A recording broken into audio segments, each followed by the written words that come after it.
You are an amazing human just as you are.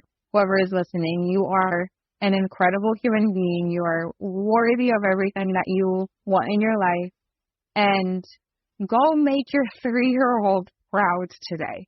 Okay? Do something that will make your 3-year-old self proud today. And I promise you it will change your life. And at least it will change your day. Welcome to the Manders Mindset Podcast. Here you'll find both monologue and interviews of entrepreneurs, coaches, healers, and a variety of other people, where your host Amanda Russo will discuss her own mindset and perspective and her guest mindset and perspective on the world around us. Manders and her guests will help explain to you how shifting your mindset will shift your life. Hey guys, welcome back to Amanda's Mindset. As always, I'm your host, Amanda Russo. I am here today with Ada Undis, and she is a happiness and confidence coach specializing in food, body, and mind freedom. And she is the owner of the coaching and creator of Find Your Happy Method, an in-depth one-on-one coaching program designed to help you get out of your own way and step into unconditional confidence, freedom, and happiness. Ada is passionate about transforming your relationship with food, your body, and yourself from the inside out, holding space for slowing down, rediscovering who you are, breaking down limiting beliefs, and embracing fears, doubts, and insecurities that might be blocking you from our happiest and most confident life. And I am here with Ada today. Thank you so much for being here. Thank you so much for having me. I'm excited for us to chat. Me too. So, I have started readjusting my podcast a little bit. And the first question I have for you is, what is your hooray for the day? My hooray for the day. Oh, what do you mean by hooray for the day? Tell me. So however you interpret that, but your positive, your hooray. My hooray for the day. My hooray for the day. My hooray for the day. Okay, my hooray for the day doesn't change very often, but and most of the time, so today I'm feeling it very strongly, but my hooray for the day is do something that your inner child would really enjoy. And this is inspired by a conversation with a client I had yesterday. We were talking about being weird and dancing with your cat and high-fiving yourself in the mirror and just being your biggest cheerleader. And we also talked about how we just kind of go back to the roots of being a child and we do things that we forgot that we really enjoy. So my hooray for today is do something that your child self would really enjoy, whether it be, I don't know, being in the sun or hugging your dog or being in a swing. That always brings up the hooray in my soul, is to just do something that's very childlike, or maybe color. I don't know. Maybe watch Scooby-Doo. That's one of mine. So just bring yourself back to something that a child would enjoy. Okay. And did you do something that your childlike self would enjoy today?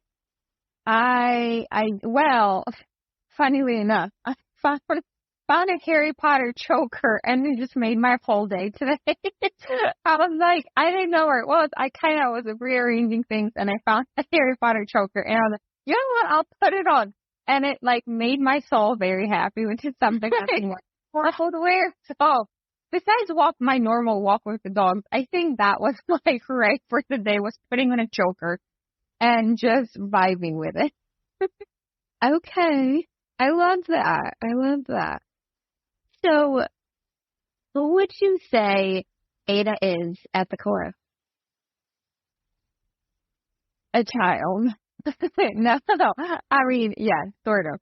I have been referred to as the ray of sunshine by a lot of people, and I kind of have embraced that personality trait. And at the core, I'm a very happy-go-lucky, always finding a silver lining person that there is barely a moment. I mean, there are struggle moments, but there's barely a moment that I cannot figure out my way out of. And so at the very core, that's who I am. Just a very sunshiny personality that's very compassionate, very understanding, and that's here to enjoy the one life that we get in the best way possible, and getting the most out of it, and whatever life brings, and kind of spreading that forward. So allowing my journey and my sunshiny self to kind of also spread that to other people, to spread that sunshine, So I think at the core, that's really who I am. I was thinking about the hooray for today, about the child. I was like, I think I am a child at the core, and a very happy-go-lucky kind of a person, and I fully embrace that, and use it everywhere. I love that. Have you always been a happy-go-lucky person? At the core, I think so. I whether it was from my mom, what my mom had told me from when I was a child, to always apparently being I've always been a little bit more up there, a little grown too, even from preschool times and all that. But at the core, I think I do believe I've always been that way, but that doesn't mean that I haven't had my darker times. So the core has stayed. However, I mean, shadows come over and darker times loom, and as we become adults and things kind of happen, there are those spots in your journey where they aren't as sunshiny. And I've had a fair share of those as well, but at the core, I think that's what really helped me to get through most of them, or all of them. I got through all of them, is to kind of remember that core self, and coming back to that eventually. Is there something that helped you be able to come back to that during the harder moments? It's crazy to think, but like I'm a very independent person. So I always have this, I'm going to do this on my own, I'm going to figure it out on my own kind of personality. So even in my darkest times, sometimes I didn't even see that the darker times were darker. It was other people that were trying, that thankfully pointed that out to me.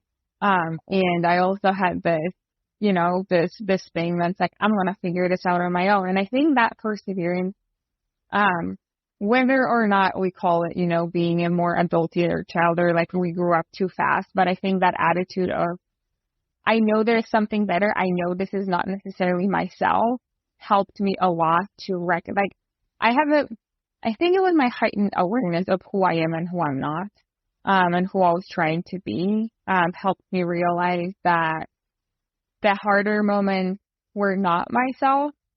And there had to be another way to come out of this, and there had to be a way to come out of this. And eventually what also helped me a lot was, reaching out and trying to not do it all myself, and having mentors along the way and coaches along the way, and learning from other people, and really leaning on support of other people as well.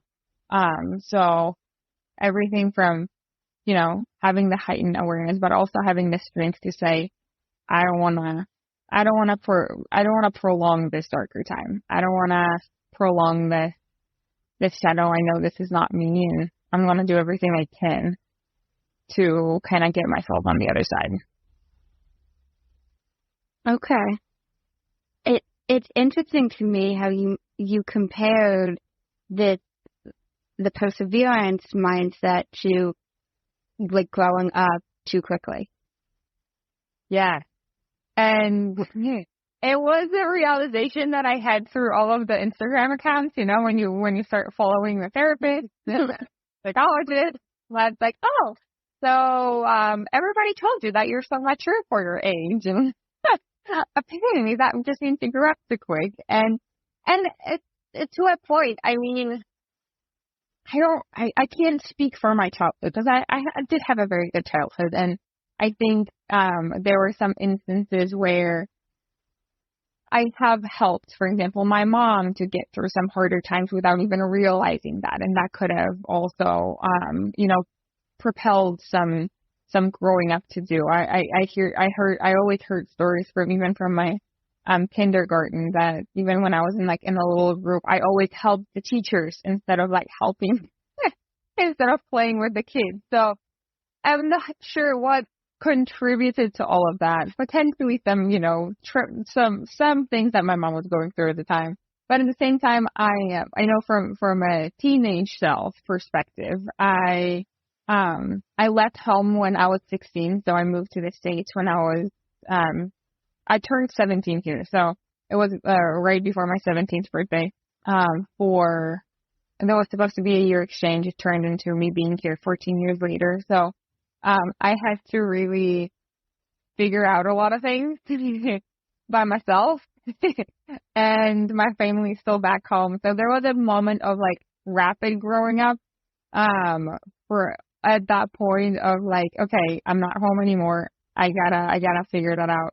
And so, from a teenage self, I know that was a big point of that faster grow up. Yes. So I know from a child, I've been a little bit more maybe grown up or mature, but from my own perspective, I know leaving at 16 was a big one for that. Okay. Now, can we backtrack a little bit?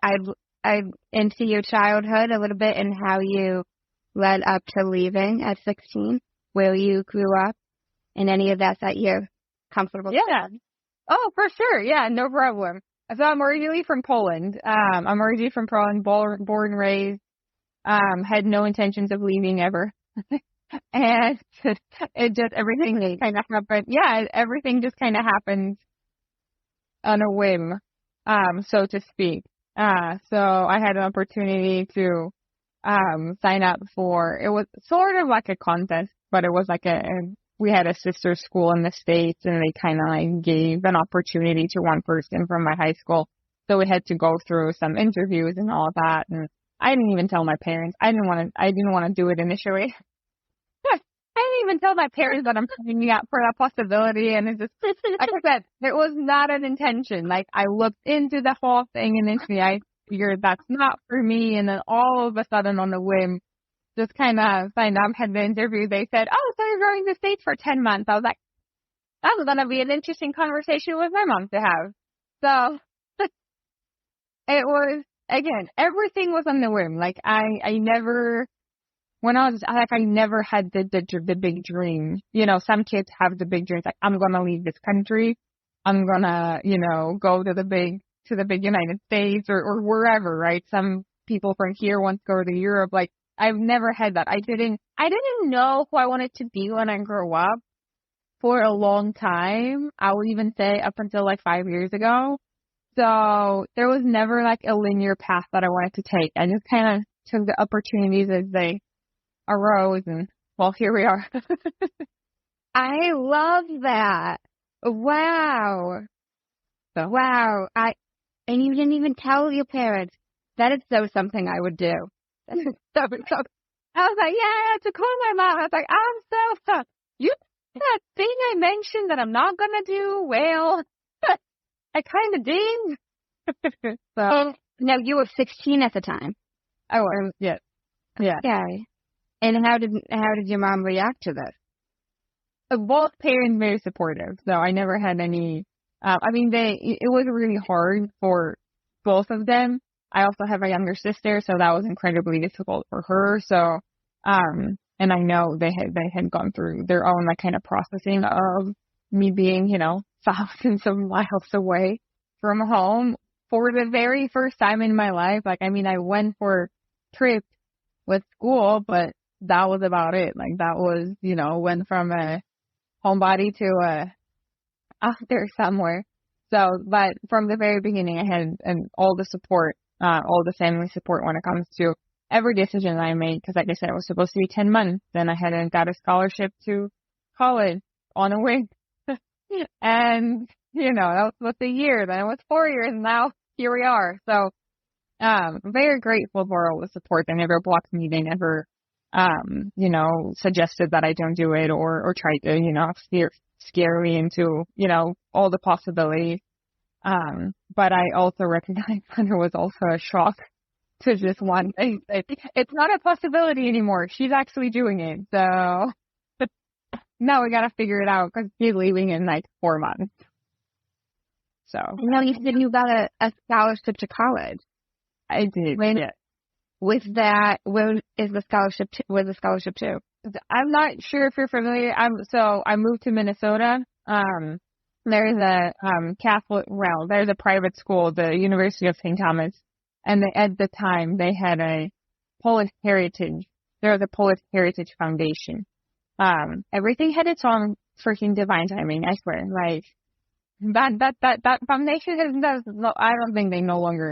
I don't think they exist anymore. So everything had a timing in and of itself. But at the time, there was a Polish Heritage Foundation that gave out like two scholarships, I think, a year or something like that. And I was one of the lucky ones. Again, applied on a whim, trying to see what happens, and luckily got into and was able to go to 4 years to St. Thomas. So many St. Thomas people are listening. Hello. Oh my gosh. Okay. And what did you go to school for? What did you get your degree in? Actuarial science. In insurance. Okay. I'm like, what kind of science is that? Okay. Insurance math. I would have never guessed. Okay. And post-college, where did you go from there? I was lucky enough, with all, there's all the immigration stuff along the way, right? When it comes to student visas, work visas, and which is also a big bit of luck on my side. But I got a job so I'm in Indiana currently, so I got a corporate job at, what is it called? They're like engine companies. So they make, diesel and other, engines on top of every other thing. So I got a data analyst job from there, stayed there for 7 years, and then kind of decided I knew finally along the way, 6 months into my corporate career, I knew I didn't want to be in corporate for a long time. So I kind of have gone on a path of figuring out who I want to be as an adult, and along the way, my own journey, sort of my own journey and everything kind of led me to figuring that out. That allowed me to leave corporate last year. So. Now you say 6 months into it, you realized it wasn't for you, but you stayed at that career for 7 years? Yes. That one job? Well, there were a couple different roles that I did within the company. So I stayed with the company for 7 years. There were different, rather similar roles that I stayed with for 7 years. Partially due to immigration status, I couldn't do a lot. So I was married to the company for a while before my green card came through, before all of the things. So I literally had my hands tied behind my back if I wanted to stay in the country. Hence, it took a long time. Oh, that is, yeah. So, but, however, it allowed me to go get my master's, which I did in exercise science. So I flipped the script a little. It allowed me to kind of, get comfortable, get married, get the green card and all of that stuff. So very grateful for the opportunity that I had, because not a lot of, it's not, I reckon it's not easy sometimes to land those opportunities and then get lucky enough to get all the immigration stuff figured out. So it was really, I'm very grateful because it allowed me to stay, but it also took 7 years to get out. Wow. Yeah. No, that makes a lot of sense, and I understand what you mean by the grateful to get to stay, but it's also another side that I don't think everybody sees or hears about in terms of immigration, that you were kind of forced to stay at a job you didn't want to be at. Right. Yes. So it wasn't my dream job, which I knew from the very beginning. Like I said, in neither of them, I appreciated my teams. I really enjoyed the people for the most part, the people I worked with. I appreciated the company in of itself. So it could have been a lot worse, but it was really tough at some points to just knew that I had to sit it out and just take it and survive it and just keep going because it also, not only I had to stay in a job until like the green card process was done, I had to stay within a role that was tied to my bachelor's. So I couldn't make shifts that were not related to my bachelor's degree. That's why similar roles throughout the time. So it's an interesting experience to not have a lot. I mean, I had a lot of choice. I could have chosen to leave. I could have chosen, a lot of things, right? I could have chosen to get married fast, and other things, but we just wanted to take our time and so it was an exercise in patience, that's for sure, at many points. I never knew that about it having to be tied to your bachelor's, which is very interesting because it is so common, like in the United States, for people to get a job not related to what they got their bachelor's in. Right. So that is mind blowing to me that it had to be. Yes. Wow. Yeah. In order to be valid in the eyes of immigration, and for the visa to be valid, it had to be tied to whatever I was in college for. So that is so fucked up. That is so fucked up. I don't know, maybe, sorry, that is fucked. If we talked about the immigration system, I could go off a rant, but like, especially that, when I was choosing my major for college, I remember it distinctly. Initially, I was like, I didn't know what I wanted to do. Like, you're 17. Like, what do you know about the world? Like, some people know. I didn't know. Like, what do you know at that point? So I started with English because I wanted to transfer out to Poland. We figured that's going to be the easiest. And then my boyfriend at the time, because I figured I'm going to stay. So my dad said, pick something else that's English. Like, pick something, solid, right? And my boyfriend at the time was like, well, there's actuarial science, which is like the hardest math you could possibly imagine. And I was like, sure, why not? I don't know any better. I'll go with it, right? So it wasn't even something that I really wanted to go into. It was just something you didn't even pick the major. I really didn't. It was a suggestion. Right. Now that I'm listening to my life, it's a very funny story. But yeah, it was sure, there is actuarial science. Do it. Why not? I mean, again, grateful because it opened a lot of opportunities to be in the STEM major. And like, I ain't half bad at math. I don't like it, but I ain't half bad at it. So it opened a lot of opportunities. However, it was never like the first choice of anything. So you were cracking me up. Oh my God. So you wanted to hear my life story. So here. I'm grateful to hear it. Oh my God. No. Wow. So not a tourist. Okay. So now you say you left the corporate job, you said 6 months ago? Close to a year. I think it's going to be a year in end of June. Okay. Now, was it that same job that you were at, that you left? Yeah, that was, I went around. Okay. Then, I left. So. Okay. Now, what made you make the final shift to finally leave? I knew I was gonna be ready. I mean, nobody is ever ready, I don't think, to make an unsecure move, out. Because, I mean, corporate jobs does provide you a lot of security. There's insurance aspect, and there's, the pay aspect, and all the other things aspect.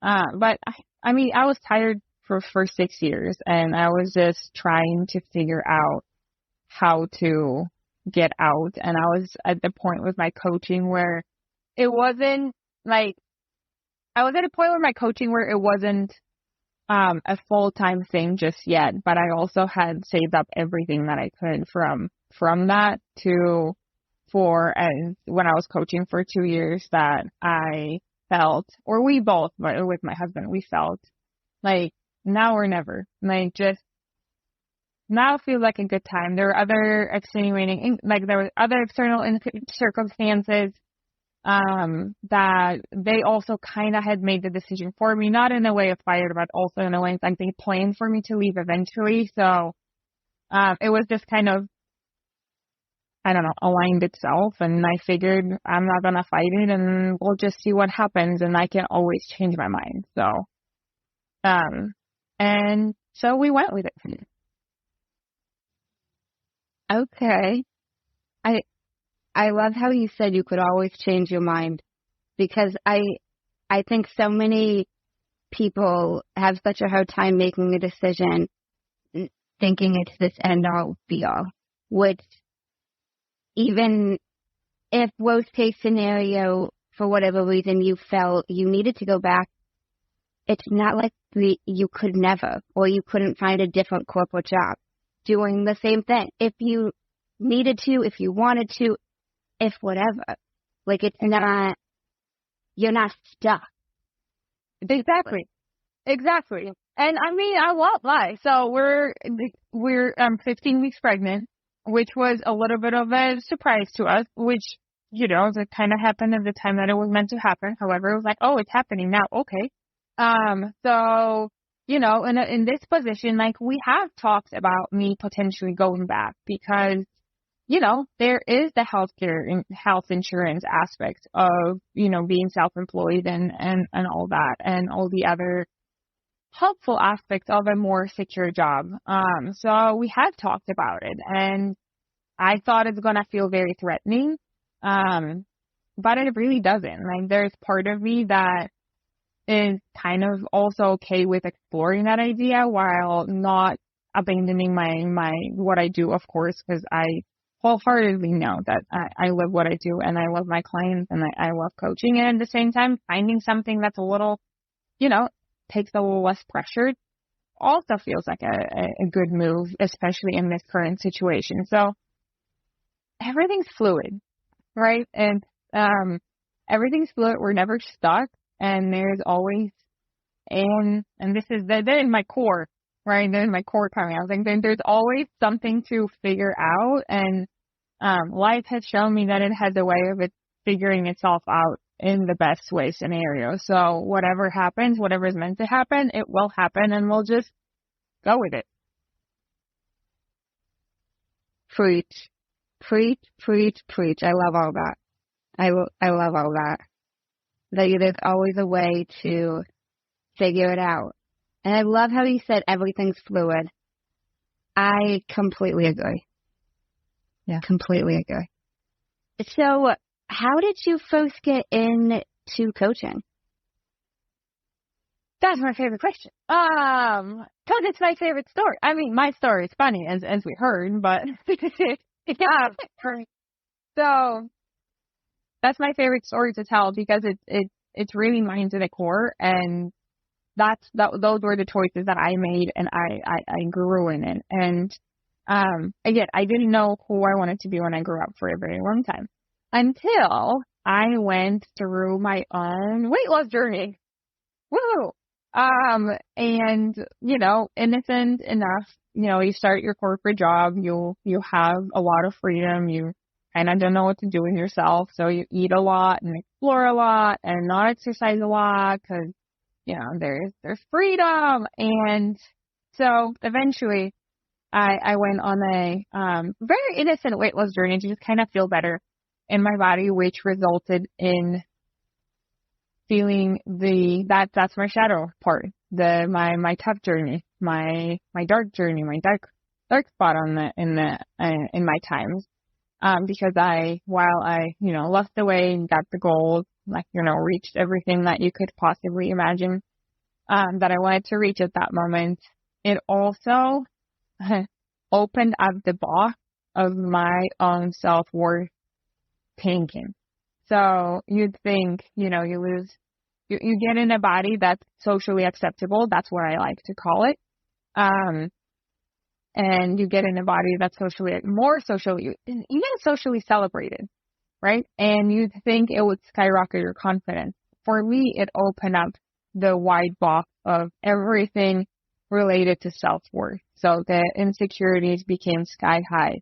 I was obsessed with how my body looked, what I ate, how much I walked, how my clothes fit. Like the obsession was really huge, which I didn't even see in the very beginning. It was my other, my husband, my mom, the close ones to me were starting to slowly point it out, because I also had, for how tall I am, I had no right being in that body, in that way, which I didn't see until now that I see it. I'm like, good job me for getting out of there. But so I landed in a place where my head was very dark. I literally remember standing in the middle of my living room, looking down at my stomach and saying, I hate you. And even though I landed in that spot, there was also a part of it that shown, like you said, how did I get first into coaching? That first initial journey sparked something in me, because I was like, what if I can help? Initially, it was the weight loss. I was like, what if I did it on my own? Again, I'm a do it on your own kind of person. But it was like I was navigating social media all by myself. I was navigating all of that health stuff for the very first time on my own. So initially, that's what sparked me wanting to get into some kind of health coaching. Is I succeeded, not mentally, however, physically I succeeded. How about I try to help others do that? And so that was the initial, again, I couldn't do anything. I was tied to my job. So in order to pass time, I decided I'm gonna, go get my master's. That's something more related to this. So exercise science it was. And along the way, I was doing my corporate job, I was getting my master's, I was getting ready to get married. So I was prepping and doing all the things wedding related. And my obsession and my anxiety attack and my insecurity has run so much destruction that eventually I just had to figure out and say, I remember saying, like, I'm done. Like, this is no way to live. I'm sick of always looking at my body. I'm sick of always thinking about food and this and that and the other, about feeling bad about not working out at 4:30 in the morning. All the things, right? So, that journey then changed into me trying to rediscover myself. So that was the beginning of me being the coach that I am today and really helping people and rediscovering their confidence, because that's what I did. That's what I had to do. I had to go back to my core. I had to rediscover my core. I had to unlearn all of the worthiness stories and all of these, and be okay with all of these negative feelings that I was feeling, and really becoming one with every part of me, every feeling, every emotion, every aspect of myself. And that led to me really becoming unconditionally super in love with my body. 50 pounds later, regaining all of the weight plus more, and being the most confident and happy in myself that I've ever been. And that whole journey of rediscovering my confidence, rediscovering who I was, made me realize that there's more to coaching nutrition than just food, than just exercise. And it was the mental aspect, the emotional aspect that I really, really love. So anything from emotional eating to the deepest insecurities to just working and rediscovering who you are, whether or not it's body related. That's where my heart lies. So long story short, that's what my own journey of trying to find comfort and confidence allowed me to be who I am today. So though sad, how I feel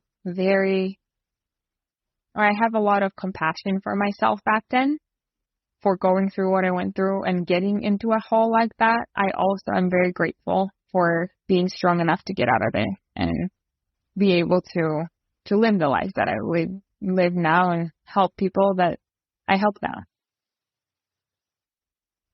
Okay. So now you mentioned you looked physically good, but you knew you were way too skinny for how tall you are. What was the first thing that made you realize, like, your weight wasn't okay and you were too skinny? I didn't realize that till much later. I won't lie. I didn't realize that till much later.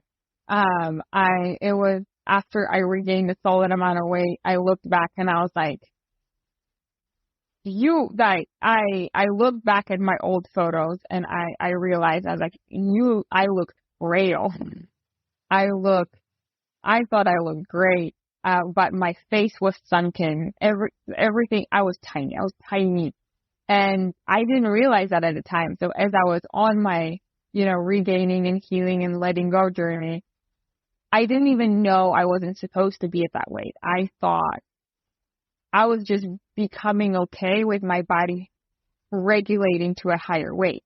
So it wasn't until much later that I realized that I wasn't supposed to even, I didn't have, like I said, I had no right to be at that weight at my height. But it was just the perspective of time, which my husband, my mom, my sister, and they saw that. I just didn't want to listen. And they were also trying to be very supportive around what I was doing. So it wasn't, telling me that you're doing things wrong and criticizing everything that I was doing. They were also very supportive around that. It was just, they recognized how tiny I was. I didn't see it too much later. So it wasn't that made me get out of there. It was I had that realization much later than I thought I would. So then what made you start gaining weight back?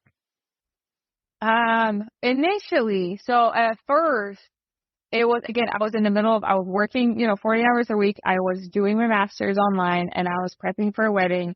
And I was like, there's no way I can, do everything that I do. So, work out 6 times a week and walk 50,000, steps a day and do all of the meal prep and all that because it was slowly killing me. So at that point, I had to realize that I had to let something go, which then my body responded to naturally, right? It was a different priority I had different priorities in my life. I wasn't, strict or whatever. So my body started adjusting to that. And it evened out at one point and, got to a point where it kind of just hovered around, 10 or 15 pounds extra. And I was okay with that. And then as I was, and it wasn't even the fact that I knew I needed to gain weight. It was the fact that I knew I needed to regain my life. So I wasn't focused as much on, I need to regain the weight for health. It was, which now I think for my hair and for my face, and for my hormones, that was the best decision ever. But I didn't think that way. The weight was secondary. It was regaining my life back, in a non-obsessive way and my happiness back. And then that in a just happy way. So it wasn't, the weight was secondary. The weight work that I did was more so mental, being okay with my body adjusting to the changes that I was doing mentally, physically when it came to how I was or was not working out, the longer periods of not working out, giving myself grace. So it was more of the mental aspect of recognizing that just because I'm gaining weight, it doesn't mean anything. And then to realize that it was actually doing something for the better of me, only then I could, I remember celebrating when the scale went up and I was like, okay, fantastic. It doesn't really matter. I was just doing it for the fun of it. So, and I still do. And it was, the weight, I wasn't really focused on the weight. I was focused on the quality of my life that I was trying to get back to. Okay. Now that makes sense. It's interesting to me that you mentioned and you started approaching it in a non-obsessive way, because I think, especially us as women, when we get into that weight loss phase of our life and we start seeing results and you start losing the weight and looking more socially celebrated, as you said, like I love that phrase, it often takes over our lives. Mm-hmm. You know, like I saw that in myself at one point. Like when I was my leanest, slimmest I've ever been, and I felt physically like I looked fantastic, but I was drowning at the core. Like, yeah, I fell asleep at the wheel once, like completely sober, just because I was working till 11 p.m. But you know, I'm going to the gym after because I still got to get the lift in, and it's like, what are you doing? Yeah. Oh my gosh, I remember that. I remember. I can relate to the working till 11 or 11:30 and then still getting a workout in. It's like, bro, what's doing that? Right, man. Enough is enough, man. But at that point, like you said, it becomes a thing that we kind of dive into and also make our whole being about. Right? It's like, I have a project. I'm going to become that project. And that project is going to become my life. And I will do everything as we women do, running ourselves to the ground to keep that project going. Yeah. Do you have any suggestions for any ladies listening to us that may feel like they are at this stage and how to make the first step to go into this? Yeah.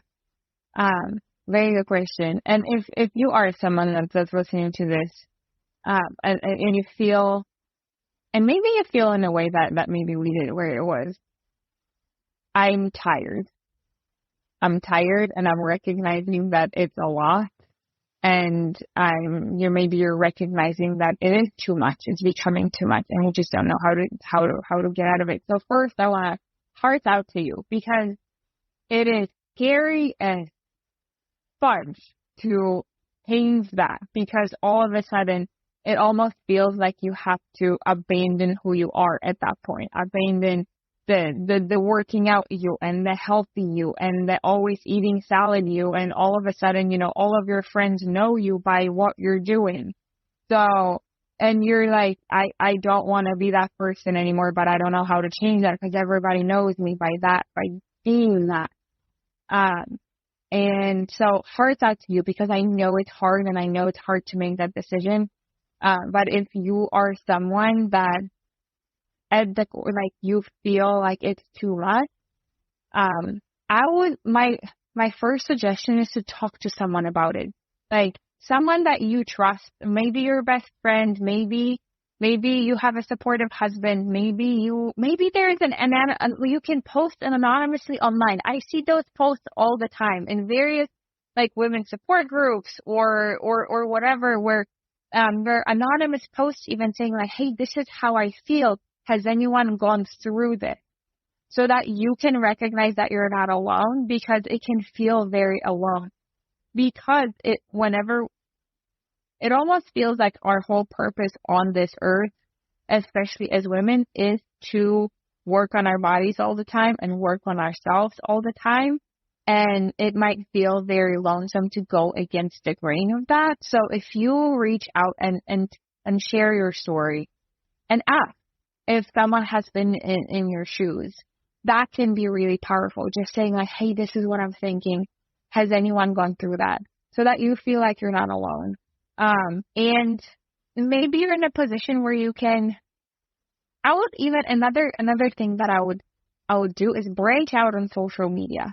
Branch out of strictly health accounts, branch out of weight loss accounts, Find creators that do something different. Maybe find creators that are talking about confidence, that are talking about self-love. Find therapy accounts. Find bigger body creators that are encouraging you to live your life. That can be one very simple but also very powerful step to kind of maybe solidify your decision and letting go, or in starting to change something about where you are today. Sometimes we live in a vacuum when we follow certain people, and we think nothing else exists. And then you branch out and see these beautiful souls doing various things in different bodies in different parts of the world and in different areas of life. And it's really empowering to see that, because what you want, what you're feeling is a craving to get back to a happy life, to a life that's not filled with diets and exercise and this constant pressure to look a certain way and to act a certain way, and the good and the bad of it, and trying to be good enough. So finally, the last piece that I would say here is look at your current routine and see what brings you the most stress. And if, for example, it's exercise, then maybe reevaluate what you're doing. And if you're not enjoying it anymore, do something that you enjoy. I don't know, go to a Zumba class, go to yoga, go start simply just walking. Something that brings your heart a little bit of joy. If their biggest stress is eating, eat something that brings your soul really like that big amount of joy. Maybe you've denied yourself a lot of things. Do something little for yourself. That's something that brings a spark back into your eyes, spark back into your soul, and reminds you that life is a lot more than diet and exercise and weight loss and looking.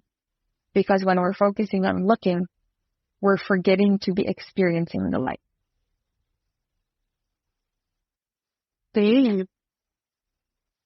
Okay.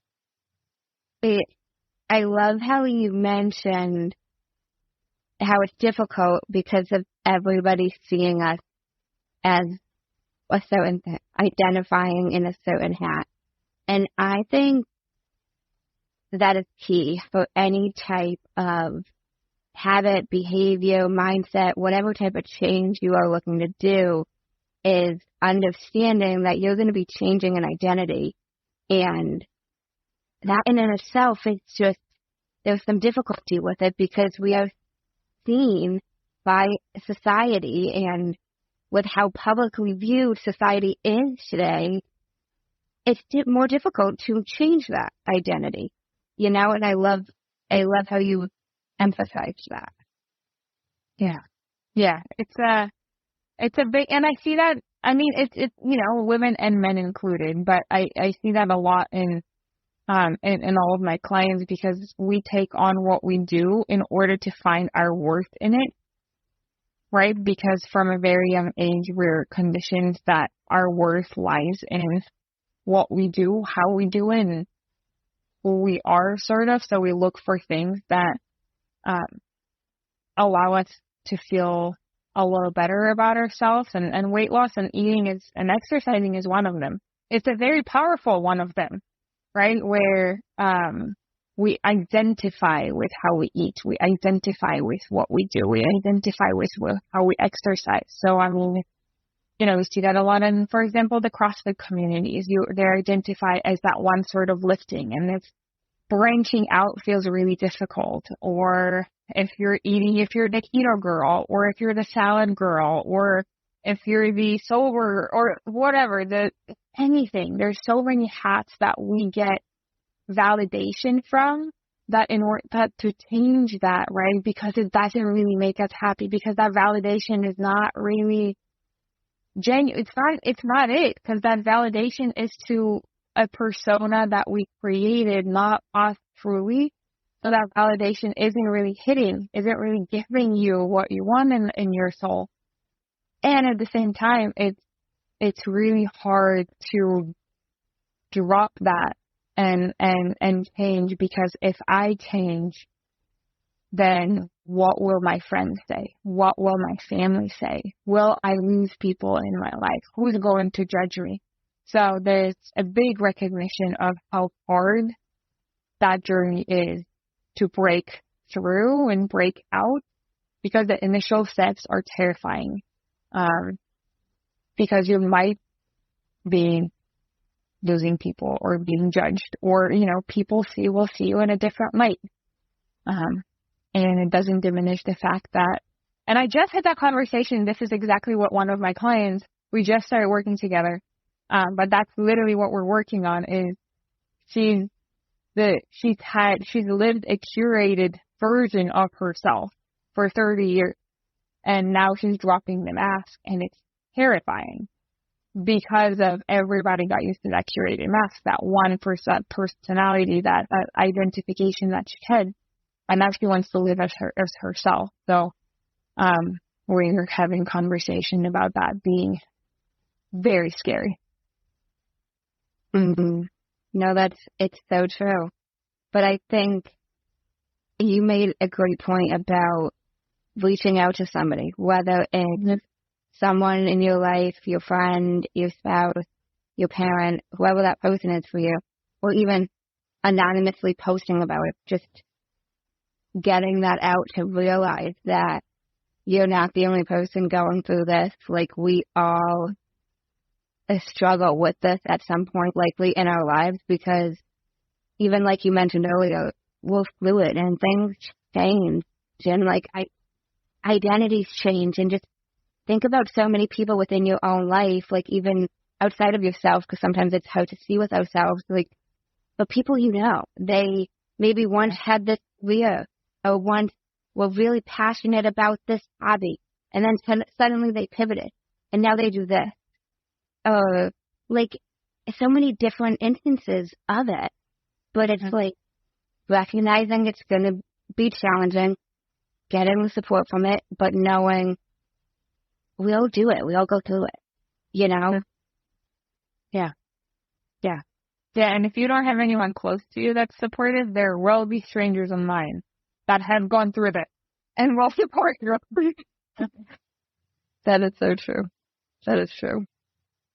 And I love the analogy you mentioned, backtracking a little bit, but that some of the accounts people follow on social media are like a vacuum.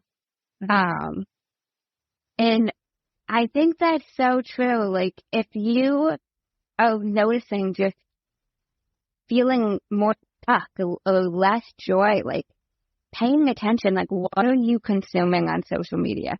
Like, are the accounts you're following, are they fueling your joy, or are they making you feel more comparison, more crappy about yourself? Like, social media can be used in so many different ways, and I think paying attention to what we're consuming on there is a huge factor that not enough people do, to be honest. Oh, 100%, 100%. And that was one of the biggest things that I adopted too, because it was, for example, you're in a fitness space where you follow fitness accounts, right? And that all of a sudden it feels like that's what everybody's doing. That's what everybody's world revolves around, right? And then I realized, and then we sometimes forget that we grow out of certain accounts and certain aspects of things, and certain, not everybody is going to talk directly to you, right? So you have a choice in what you're listening to as well. Not every advice is meant for you. You might have outgrown that advice, right? Like, I followed some really basic fitness people that I could not hear from anymore, but it took me a while to recognize that I don't have to listen to them anymore. It's not for me. I've outgrown that. I'm not in that journey anymore. I was at one point. I'm not anymore. And if you having the strength to recognize that and realize that I think I need something more. I think I need to see the world a little. Because if you're living in that one little bubble, for example, of one topic, and you don't branch out to see how many other beautiful people are doing so many beautiful things around on social media, it can feel so very lonely. Like you said, so very full of comparison. No, that is so, I love everything you just said there. And I think that's so true. And I try to emphasize that in a lot of areas of life, even in terms of like habits and behaviors, and whether it's foods, whether it's things we're doing, like it might work for you in one season, but it might not work for you in another. But I love how you've mentioned that even in terms of followers, like it might resonate with you for years, but there might be a day that your life changes and things are different and you're identifying differently, and maybe you don't resonate with them anymore, which doesn't have to mean something happened, there's a blowout. Maybe it's just not for you anymore. Exactly. And I feel like I had so many conversations with people being so confused about, well, this person said this and this person said that, but I think this. I'm like, that advice might not be for you. Even for people who follow me or whoever else, is like, not everything that I say will land for you, and that's okay. I'm like, I can be talking to a very specific aspect, very specific mindset, very specific issue, very specific insecurity, and you might not relate to that. You might relate to something else, but you might not relate to that advice, and that's okay. I'm not here for everyone. You're supposed to take what's helpful, and thinking about helpful is like what's actually helpful and not what's harmingly helpful, right? So you might think you're helping yourself, but it's actually doing more damage. So taking what's actually helpful and leaving everything else out and being okay with that, because as many people as we have on social media, the many voices we'll have, they're going to have their own opinions and they're going to have their own teachings and lessons and ways to say things and ways to go about things, and that might not be for you, and that's fine.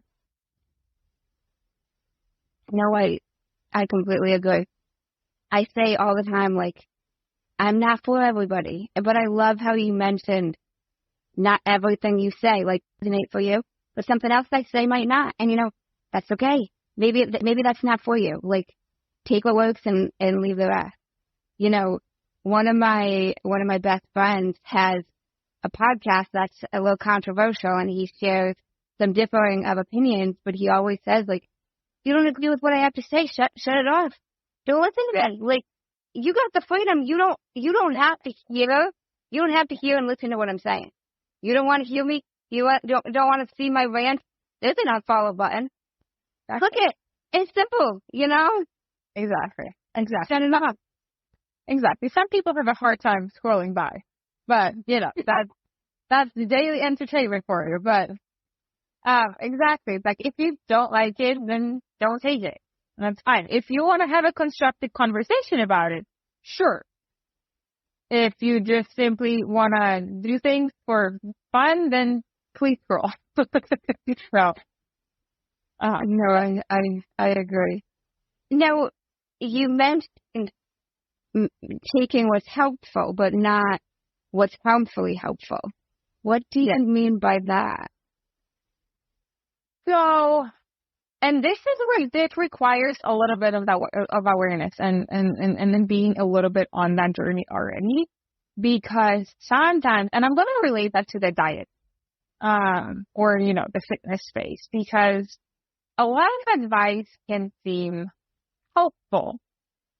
However, it might not be helpful for you. So, for example, if there's, talk about minimizing this ingredient or this particular macro, it could be helpful for a certain population. For your personal sake, for your hormones, for your journey, it might be more harmful than helpful. Or, suggestion, exercise this amount of times, this amount of days. And some people take it as a rule, almost like a godly, I have to do this. and they feel like it's helping them to motivate them. This person said this, or many people said this, so I have to do it that way. Without checking in with yourself, if it's actually helpful to you in where you are in your journey, if it fits with your busyness, if it fits with your schedule, if it fits with your mental capacity, both mental and physical capacity. So social media is or even magazines or friends. Like sometimes it's just that, relaying simple advice that's not necessary, that could have been helpful for your friend, but not necessarily for you. For you, it might be more harmful. So really I see this a lot of my clients or people that are just taking advice at face value and not checking in with themselves and their journey to see if it actually feels helpful to them. No, I agree. We live in such a noisy world. Like there is advice on podcast, a book, a magazine, you name it. There's multiple facets of advice on the same topic. So it's like, it's tough. And I think really important, like you mentioned, like coming back to ourselves and like what is of value, to us at the core. Exactly. And sometimes, it does take a little bit of awareness. It does take a little bit of work to get to that place, because checking in with yourself, that's scary too. And it can be very confusing, and a lot of people don't know what it even means. And at the same time, I truly believe that every person has almost like if we slow down just enough and just for a second, there will be like a little, I don't know if it's a little voice or a little feeling that's like, oh, this feels helpful, or this feels like pushing it.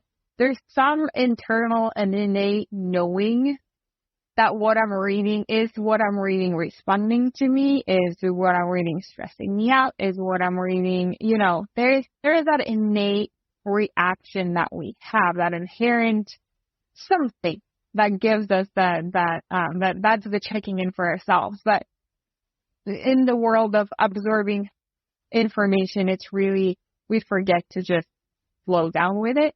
But it's one of the, especially with the amount of information ever changing and so easily accessible, it's so important to sometimes even shut it all down and just do what feels good. No matter what other gurus would have said about it, gurus and little asterisks, because you are the guru of you. We don't know you. No matter what kind of subject matter expert you are, like, we don't know you as you know you. So in the world of the influx of information, sometimes it's good to just shut it all down and live your life for a little bit. Come back to, I always say, like, I wish we could go back to collecting berries and being happy and just living our lives as we enjoy. But there's something about just removing yourself from social media and living and kind of going back to that natural state of making decisions based on what you want to do and not what someone else's voice is telling you to do. I like that. I love how you met slowing down. Something I have emphasized for so long, especially at the breathwork, but I did not realize truly the true power of slowing down. So, to another country. Yeah. You get lost and people don't understand English. Your phone doesn't work, and like all you have is to slow down because of me for how nothing, and I'm just like, fuck. Bye. And it's like, you know what? We gotta slow down and like take a step back, and to that fight or flight state, that go. It's not helping with anything. It's causing us to be more stressed, more anxious, And are you successful? Are you achieving anything? You're not. Yeah. So it took me even longer when I was stressed to get anywhere. So I was lost in downtown Bali, like walking around for even longer because I was stressed out. So it's like, it doesn't help, you know? And I love how you mentioned, like, sometimes just shutting it all off and making a decision. What do you want to do? What is best for you right now? Yeah. And I mean, it's funny that I love that you're going to another country, because I think that can be, like, this brings up, I mean, one, going to another country just shows you sometimes how people live in a different way. So if you have that opportunity, if you're lucky enough to have an opportunity to be able to go somewhere, like, it is a beautiful opportunity, because it just, again, it puts you in a different culture. It puts you in a different faith and with different people. But even domestically, what popped into my head was like, people on vacation, right? They are so happy and relaxed, and they, most of the time, they just eat. They don't think, they just eat. They enjoy themselves. Their bodies are happy. They're not reacting to any stress. Even when you get lost, you're like, okay, we'll figure it out because we're on vacation. You know, all of the things, right? You all of a sudden become like it. Some people would say, I'm like a different human being when I'm on vacation. I would say you are the main human being when you're on vacation, because you're not under all of this sometimes imagined and sometimes constructed stress that we're all under, that makes us feel like we need to do this and that and this and the other. And there are people that are very that can be very stressful on vacation as well. Like, I'm not this, you know, that can also exist. But majority of people just feel like everything is working out. Like, I can do this, I can do that. I have no idea how this transportation system works, but I will figure it out. And there's this innate that slowing down just kind of happens naturally because the pressures are off and we don't worry about things. And all of a sudden, like, we realize how fun life is, and then we go back to our current state of stress, and all of a sudden everything is very important. What we eat is important. How we move is important. Yes, it is important, and at the same time, the amount of stress we put on that creates more damage to our psyche and to our body than we would if we just let ourselves do what we naturally want to do. I love that. If we just let ourselves do naturally what we want to do. It is so true. And I realized so much by going to another country. So much. They just, you know, even us in America, we are such a stressed out population as a whole. And a lot of places don't live like that. They do not live like that.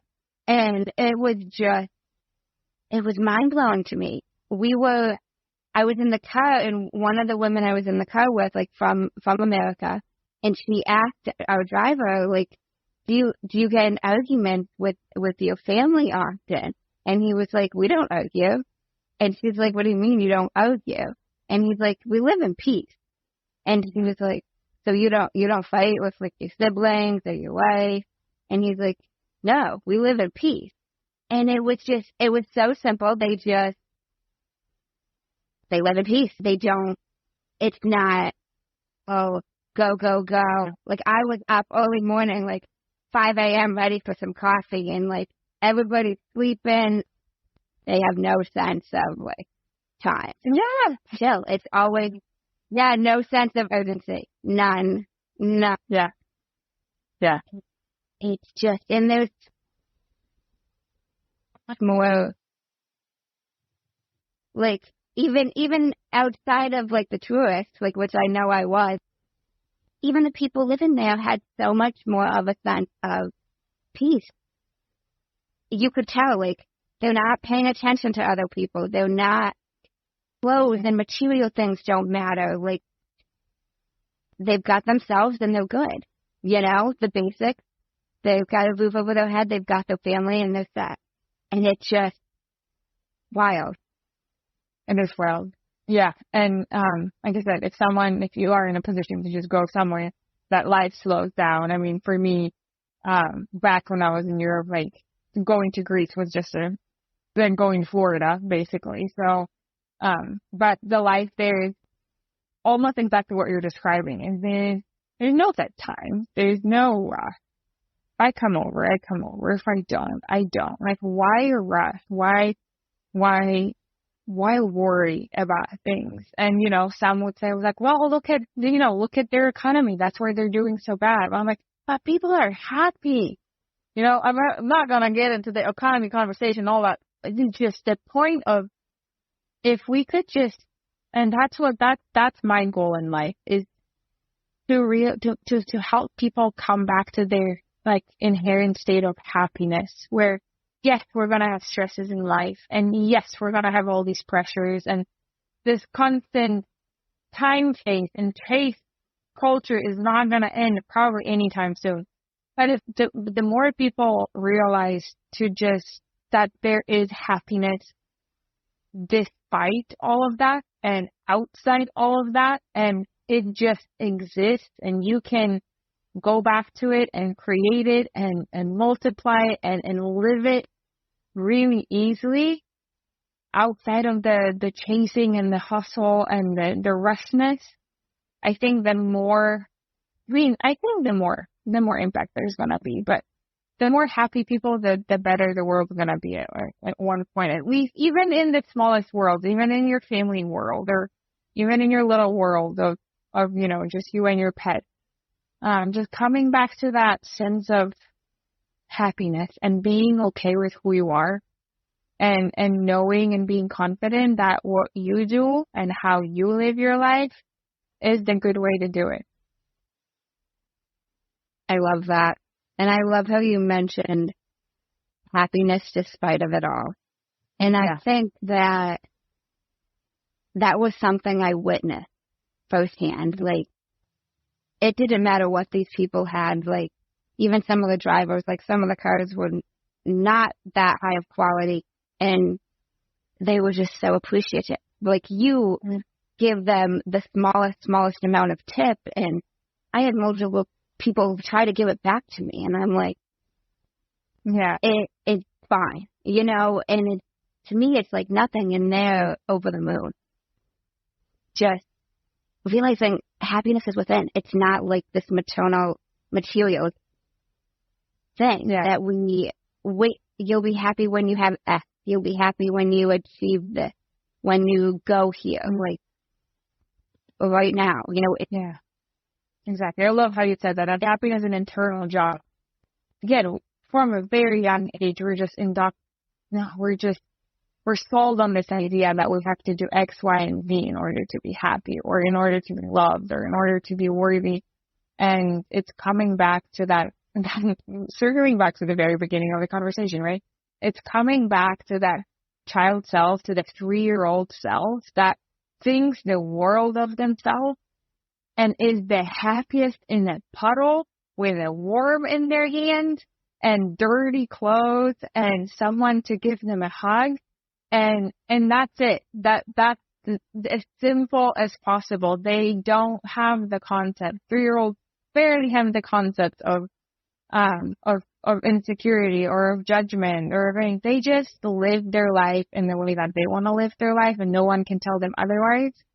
And in the low, sometimes there can be the shadow side of, when you call things adults, there can be the arrogant side of that. But if we live in a genuine, weird, goofy way, I think that's the key to everything, is just to become the person that you've always been, especially coming back to that 3-year-old self. And if the 3-year-old you can be proud of the 30, 40, 50, 60, 80-year-old you, then I think we're good. I love that. If the 3-year-old can be proud, 3-year-old you can be proud of you. I love that.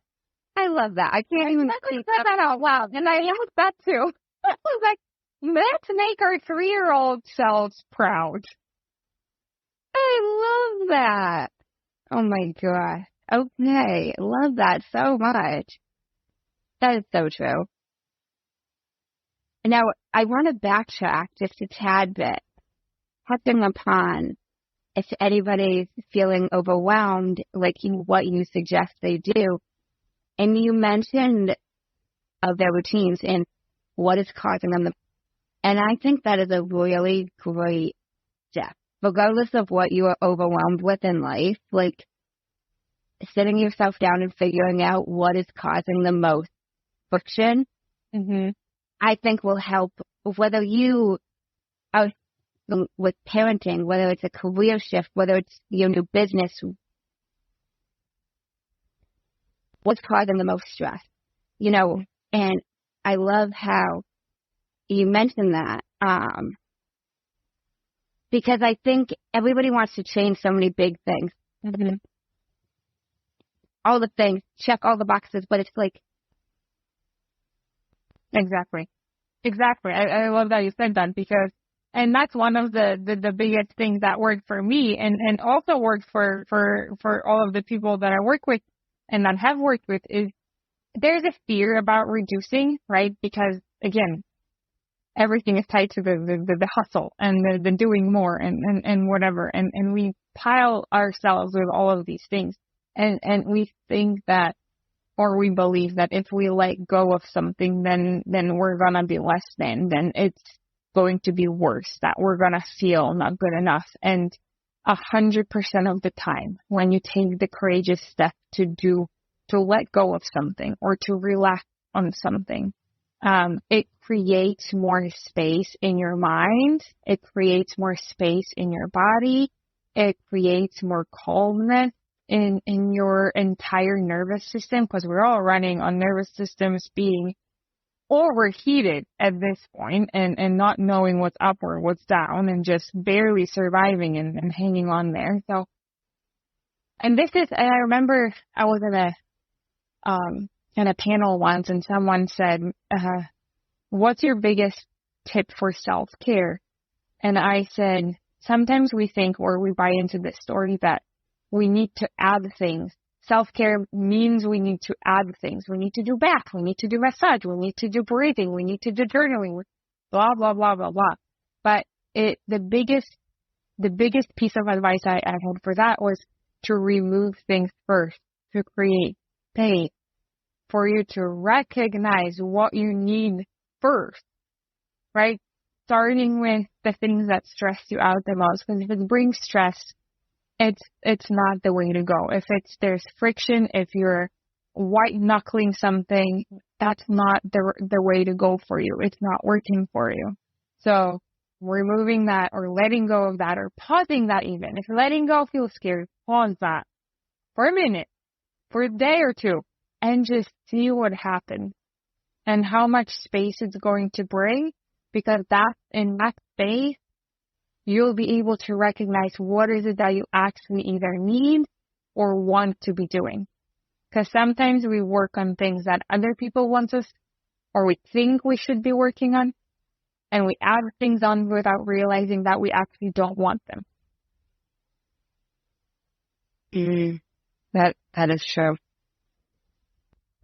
One of my good friends, Sean Rivers, I'm big on quotes, and he had said to me, because now I have a morning routine in my life that took me at least 3 hours to complete. And if I did not complete said morning routine, my whole day was like off. And I was constantly adding these things. I'm going to read for 10 minutes. I'm going to do this for 5 minutes. All these little things. And it keeps adding on. Then my morning routine was almost 4 hours. And my whole day is ruined if I don't do one thing of this morning routine. And my friend Sean had said to me, Amanda, in order to add to your life, you must first subtract. And I was like, okay, interesting. And he's like, what would happen if you didn't read every single morning before you went to work for 10 minutes? Like, what would happen if? And I'm like, well, I can't, because like I just do that. It's like reduce things that are causing stress, and it all ties back into life being fluid and like us being fluid. Yeah. And he had also said to me, like, every single day is not going to be the same. So why does every single day have to look the same for you? Why can't you read for 10 minutes on your lunch break? Why does it have to be before? Yeah. Why do you have to spend 2 hours at the gym? Well, I just have to. Like, why? Yeah. Easy. Like, what are you doing this for? Yeah. Do you feel better? Is your quality of life better? Are you improving mentally, physically, emotionally, spiritually? Like, what are you getting? Like. Yeah. And I also love how you mentioned maybe pausing if letting go feels scary. I've talked with a lot of people about like, and even internally to me, let go feels like, I don't know that I want to let go of this. Let go. Yeah. Even though I said to you earlier, like, we can make different decisions. Let go still feels like, it feels like far. Yeah. So like, I'm going to pause. I'm going to take a break from XYZ. Maybe you say that instead of telling you 3-hour morning routine. I'm going to take a break from my 3-hour morning. Yeah. And allowing yourself to have that fluidity with the words, like, it doesn't have to be the send all be all. And if even saying, I'm going to take a break or I'm going to pause this, maybe that feels easier internally. Yeah. Exactly. And words have such a big impact in how we use them and in how we interpret them, right? So it's like, so for someone, letting go is going to be the phrase. For someone, giving yourself permission to not do is going to be the phrase. For another, like you said, someone pausing. I'm going to pause. I'm not getting rid of it. I'm just taking a break. I'm pausing. I love the word experimenting. Right? Experimenting, because I'm going to experiment with this with a different way. And because it allows you to things like, you can always go back to your previous way. If your new way, if your 4-hour morning routine, if taking a break from your 4-hour, or like changing your 4-hour to a 3-hour morning routine is not working for you, then you can always go back to 4 hours, right? You can always go back to all of the little things. But you won't know until you experiment with it, and giving yourself the time to like actually experiment with it and be full in with it. Like, if you're experimenting something, don't do it. A lot of people experiment and say, and like automatically have the resistance to it. So they're not in it. They're like, I hate this. This is, I absolutely hate this. This is never going to work. And we're, again, using words that our subconscious picks up. So if you say, this is never going to work for me, it's never going to work for you, because you're programming your subconscious to not absorb the experiment, not work with it, and it's not going to work for you. You will feel worse, but it doesn't mean that it didn't actually have a potential of working for you. You just as my co-coach says, and my dear friend says, you created a self-fulfilling prophecy that, because you use for example, you use the never word or the always word, or, like you said, end all be all words, right? Black and white words. We create this self-fulfilling prophecy because our subconscious hears what we're saying, and it will drive us to act accordingly. So if we say, this never works for me, it probably won't, as long as you say it, because your mind is close to it. So your subconscious will not allow it. If you say, I always, am late for work, you will always be late for work. Even if you have the opportunity to be early for work, there will be something that happens to fulfill the the persona and the thing that you said that I'm always late for work. So words matter so much when how we're talking about things and how we're describing things, because our mind and our subconscious and at the same time our body listens to what we're saying. Oh, that is so true. And I like how you mentioned being full in, because we can't go into it thinking it sucks, even if we don't say it. You know, I learned the power not too long ago about, even if I don't say the words out loud, if I am saying these things to myself, like my thoughts, they're affecting my external, you know. Yeah. And being full in for whatever it is, and seeing, like, because you're not going to know if it's for you, if it will work, if it doesn't work, what parts work, what parts don't work, if you half-ass it, you know? Yeah. Like, Exactly.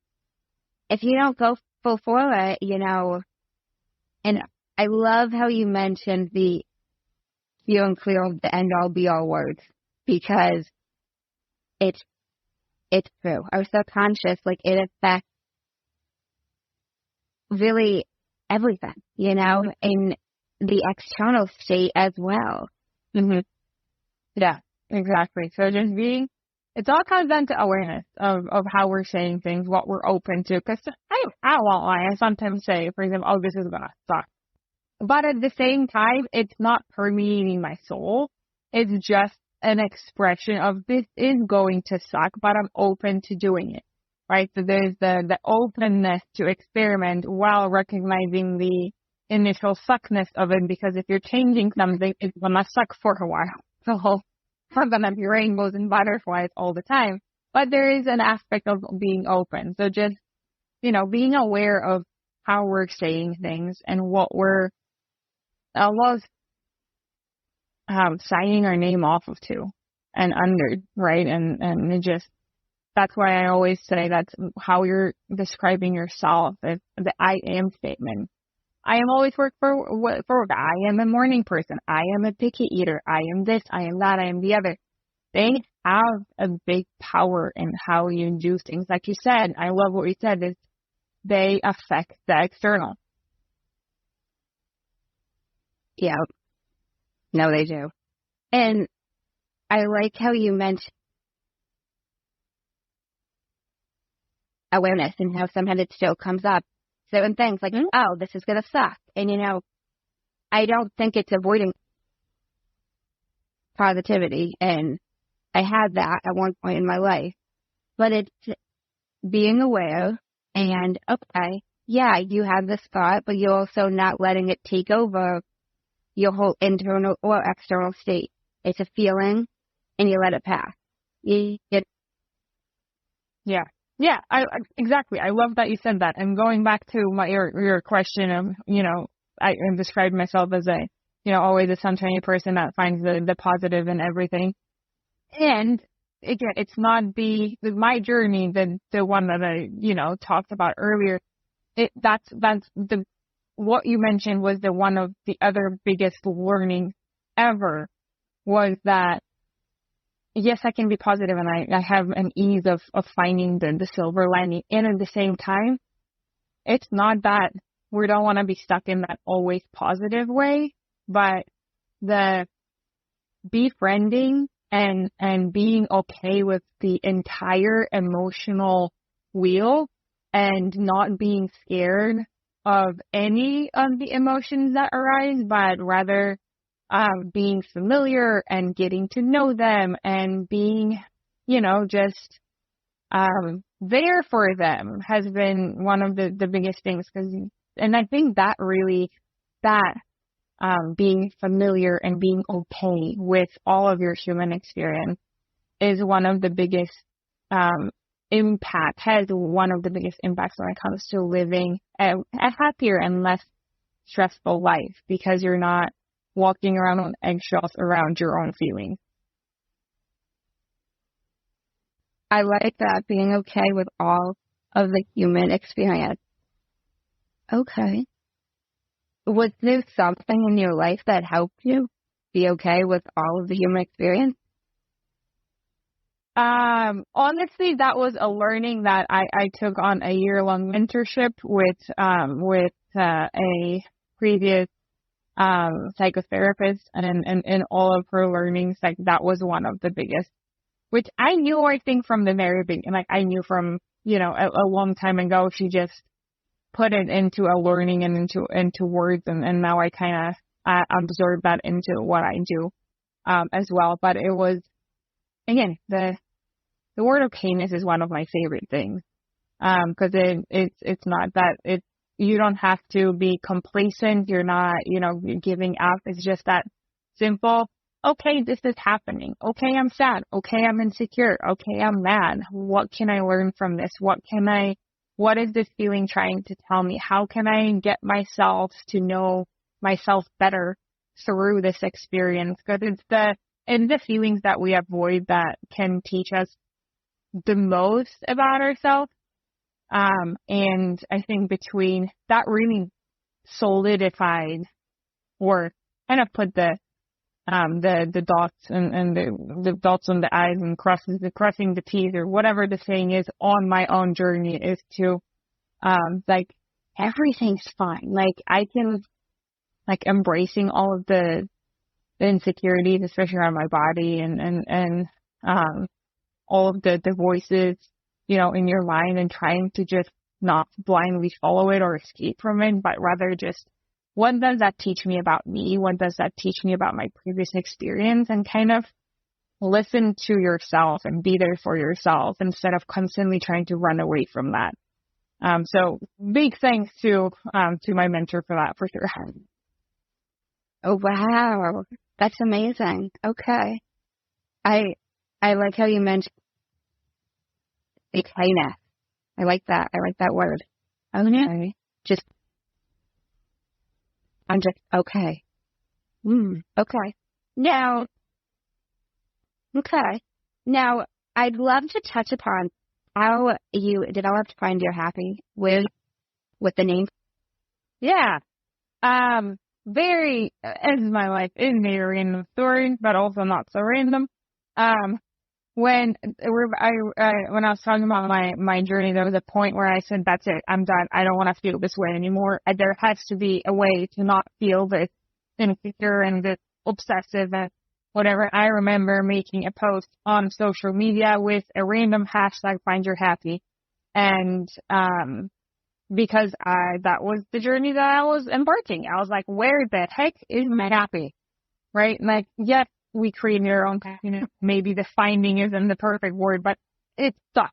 I started using it, and it just became a thing, and I ran with it. So mostly random, but at the same time, it kind of spoke to everything that I do and everything that I did, everything that I do now. So thank you, random hashtag of Find Your Happy, because that was it. And it just developed into what it is today, and me kind of calling my program that, and that's pretty much it. Oh, okay. And now what does your coaching look like that you do with your clients?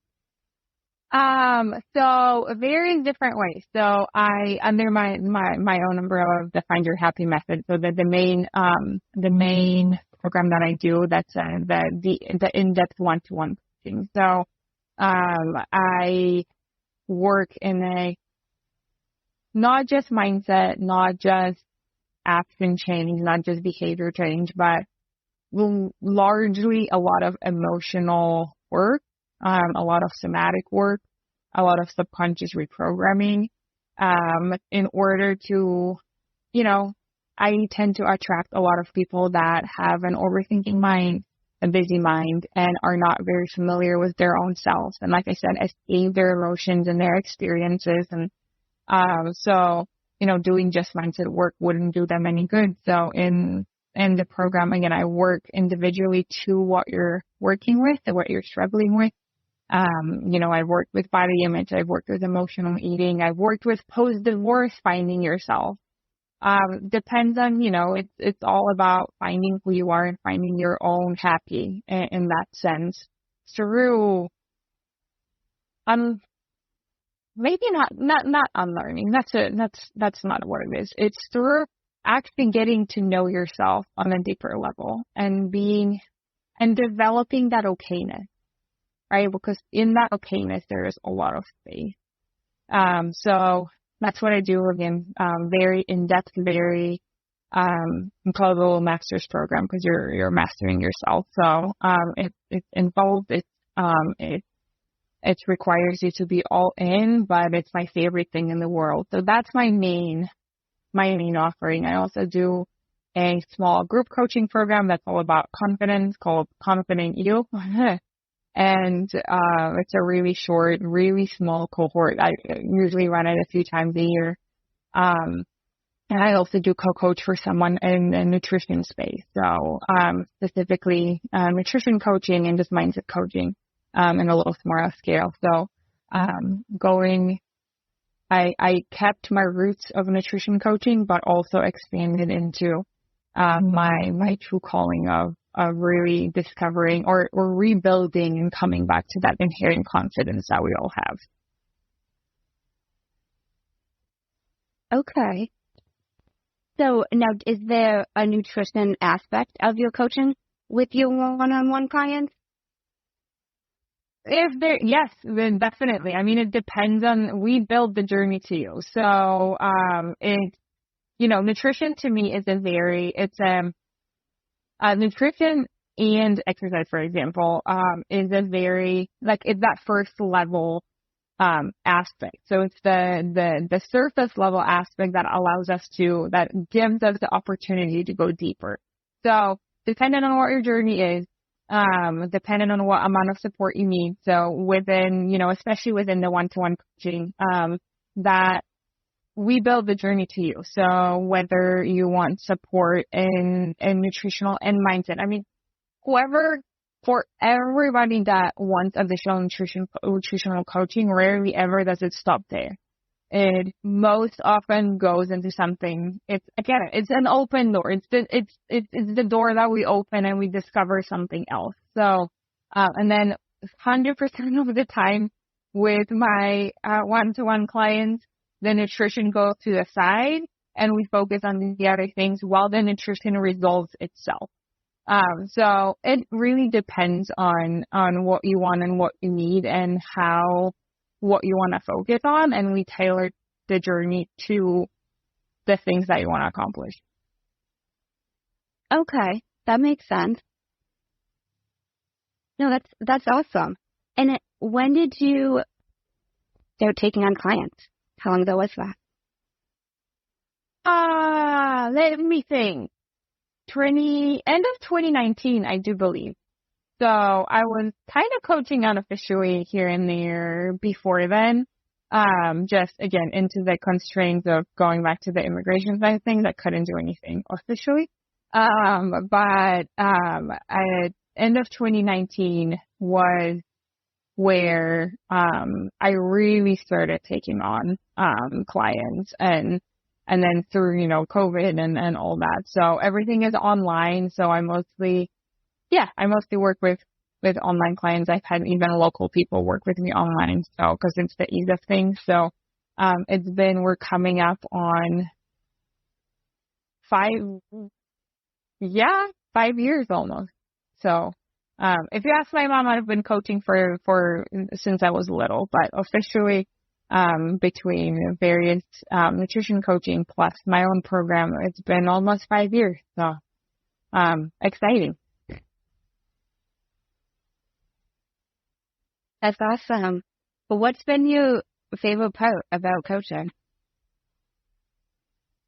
Witnessing the people that I coach with, stay open to the process and come out feeling like they found themselves again. That there is nothing that compares to them living their lives that they wanted to live but they've been scared of, or finding their confidence and going for the things that they've been wanting to go for, making decisions that they wanted to do, to decide instead of waiting for someone else's permission, and being proud of the bodies that they have and finally pivot out of things that were stressful into things that make them happy, and really accept themselves for who they are, when they are, and the ever-changing or the never-ending change that comes with it. So nothing compares to seeing them really bloom into the person that they've always wanted to be, and they felt like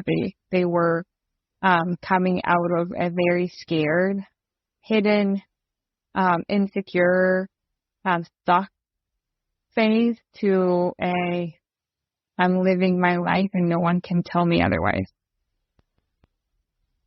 That's beautiful. That's great.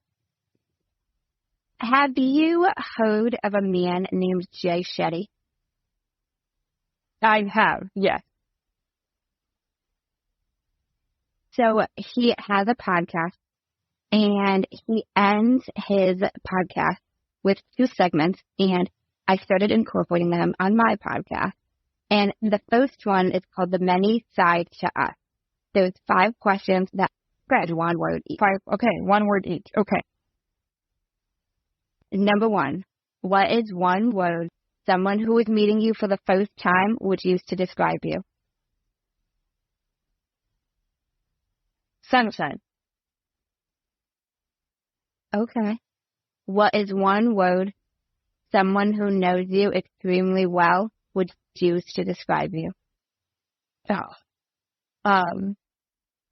Trustworthy. Number 3, what is 1 word you would use to describe yourself? Happy. Number 4, what is 1 word that if someone didn't like you or agree with your mindset would use to describe you? Weird. And number 5, what is 1 word that you're embodying right now? Okay. Then the second segment is the final 5, and these can be answered in a sentence. Mm-hmm. What is the best advice you've heard or received? Favorite quote slash adjustment of a quote. Confidence isn't found in the lack of insecurity. It's found in the embrace of it. Why is that the best piece of advice? Because it allows you to recognize that we're not meant to run away from anything, but rather embrace the things that we're scared of. And that will lead us to living the life that we want to be living. Number 2, what is the worst advice you've heard or received? Let me think on that.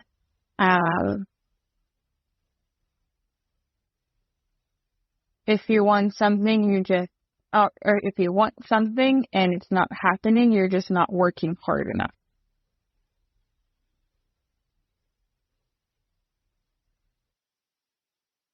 Why do you say that's the worst? Because it is an implication that, and it can have positives, but a majority right now, it has an implication that we just need to work harder and push ourselves harder without recognizing that sometimes what we're working on, and if we need to push very, very hard and white knuckle it, it might not be meant for us. Okay. Interesting. It might not be meant for us. Okay. I like that way of looking at that. Okay. Number 3. What is something that you used to value that you no longer value? Outside, hold on, I'm looking for a word. What people think of me is, and of course there are degrees of it, but there was a time where that was a big value of mine, or I found that to be on a pedestal. So the outside influence, outside opinion. But the more you try to be yourself, the more you realize that people are entitled to their own opinion, and that most of the time means nothing about who you are as a person and what you can or can't do. So true. Number 4, if you could describe what you would want your legacy to be, in it, what would you want it to say? Torn between two, but I think the legacy that I would love to say is that, kind of in words, like what I would love to read is, that's a hard question to put into words. Hold on, I'm collecting my thought here. But I would love for people to know that, she lived her life, unapologetically, and she accepted everybody for who they were, and then also empowered everybody to live their life unapologetically. Honestly, that's the gist of it. I want to empower me to live my life unapologetically, and I want to empower other people to do the same. I love that. That everyone had to follow. What would it be and why?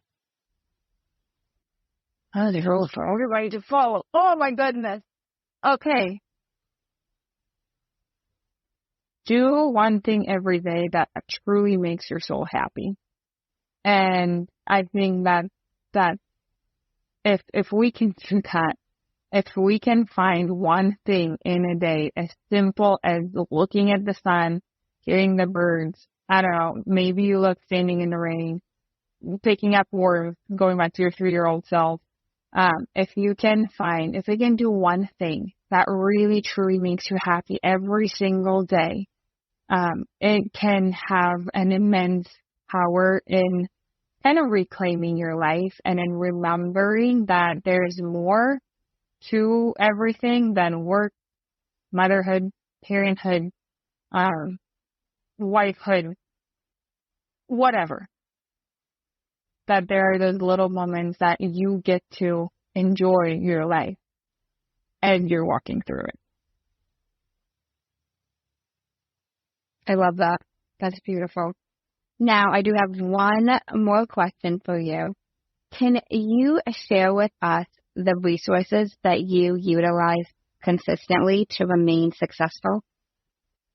Yeah. And it might be surprising, but I am, for example, I am not a huge fan of self-help books. I have not read many of them. I have not listened to, like, I don't follow a lot of, I have favorite podcasts, but they're mostly, not a lot of them are self-help either. I don't immerse myself in the self-help world, which you might find interesting for the work that I do. However, the resources that I do use are really, one, the support of my coach. So every coach has a coach, and one of the biggest resources is having a coach for yourself, I do believe. But two is surrounding yourself with people that truly support you and support the true self that you have, the true self that you are, and the curated self that you might be putting out there. And being outside every day is a big resource for me to ground, to come back to my energy, to just feel like, I don't know, there's possibilities out there to slow down. And then also, from the resources that you can go out and get there, so my mentor's name is Alyssa Nabreda, or my previous mentors. I absolutely adore her teachings and learning. So I would highly recommend checking that out as well. And brainwave based playlist on Spotify. They are incredible when it comes to finding focus, whether you want to create a little bit of work environment or meditation environment, or whatever you want, kind of where you want a dedicated space. There are different brain waves that through music you can affect, so you can kind of work with. So brainwave based playlists on Spotify are one of my favorite resources on a day-to-day basis to kind of create my own little environment that's supportive and allows my brain to work properly. Okay. Awesome. Thank you so much. And now, where can listeners connect with you and find out more about you? Of course. Easiest way to connect with me, and that's mostly the main point that I'm hanging out in, is my Instagram. So at Ada Undis, very easy, first and last name. And there, it has all the links necessary to find my website to learn more about the programs, to apply for every month. I do a one-to-one session giveaway, so you can apply for that. And all the other things. So my Instagram is your main point of contact. DMs are really easy. If you want to reach me through email, it's ada@fyhappy.com. But like I said, Instagram is the easiest way to find me if you exist in that space, to find my things. And if you're not on Instagram, then just my website is fyhappy.com. And you can learn everything about my program, contact me from there as well. Okay, awesome. Well, thank you so much. Thank you for taking the time to speak with me. I could just chat with you all day. You are such a delight. I really appreciate it. And now, thank you so much. That was an incredible conversation. I'll be thinking about this conversation for a long time to go, and it was such a pleasure. You asked amazing questions, and it was such a powerful conversation to have. And we really covered all of the beautiful aspects of everything, all of the funny and weird aspects, and the beautiful aspects. So thank you for hosting me here and inviting me in here. And it was a pleasure to be here. Of course. Oh my gosh, it's my honor. Thank you. Now, before we officially close out, is there any final words, anything you want to leave the listeners with? No pressure whatsoever, but I always like to ask, because I've been on a podcast and there's been things I wanted to say that I didn't get to say. So I always like to leave the floor open if there's anything you want to say whatsoever. Honestly, I'm gonna be like a broken record, and there's no amount of times that, is not enough to kind of remind you of that. But one, you are an amazing human just as you are. Whoever is listening, you are an incredible human being. You are worthy of everything that you want in your life. And go make your 3-year-old proud today. Okay? Do something that will make your 3-year-old self proud today. And I promise you, it will change your life. And at least it will change your day. Yes, I love that. I love that. Well, thank you so much. I really appreciate you. And thank you guys for tuning in to another episode of Amanda's Mindset. In case no one told you today, I'm proud of you. I'm rooting for you. And you got this. As always, if you enjoyed the show, I would really appreciate it if you would leave me a 5-star rating, leave a review, and share it with anyone you think would benefit from this. And don't forget, you are only one mindset shift away from shifting your life. Thanks, guys. Until next time.